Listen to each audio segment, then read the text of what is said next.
হচ্ছে এই কারণে আমি মানা যে এই গেড়া কলগুলো কার এখানে? এই দুটো হ্যাঁ আমার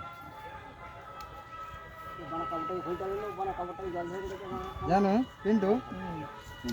জামাই তো আমি মানে দুপুরবেলা এসে উঁকি মাছলি হাই মানে জালটা কোথায় গেল? কেসটা কি হয়েছে ওই মুসরি বলে তো মানে জল ধরছে খুলে দিচ্ছি বলে মানা ঘরকে গেছি গিয়ে বলছি তোকে তো বললাম ভাই ফটো তুলে দিচ্ছি আবার খানিকটা একটা চট ছিল তোকে দিকে খোঁজার মতো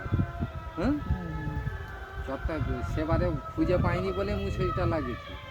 তারপরে এবার কালকে নিজেই খুঁজতে লেগেছে খুঁজে খুঁজে দেখি না উবরে আছে হ্যাঁ জালটা পেয়েছি বলে আবার সঙ্গে সঙ্গে এসেছি এসে জালটা লিগাছি মোহনচন্দ্রকে যে বলেছি সে বলছে তা ভাত ফাত খেয়ে দিয়ে করবে বলে যে মোহনচন্দ্র ঘরকে নিয়ে যে তাকে মুসরিকে খুলে ফেলে দিয়ে ওই জালটাকে আবার খুঁজে জালটা নিয়ে আসবে এখানটা পেছনটা পাবি পড়বে ভালো নিয়ে আসবে সে পারেনি আমাকে বুড়ি সকালে বলছে মাছ পড়েছে জালটা নিয়ে যাও না আলে আমার মারা জুতে নি বাড়া আমি সকালে বাড়া আমি মাছ ধরতে পারবো না কাজ আছে আমি ঘাটাল যাবো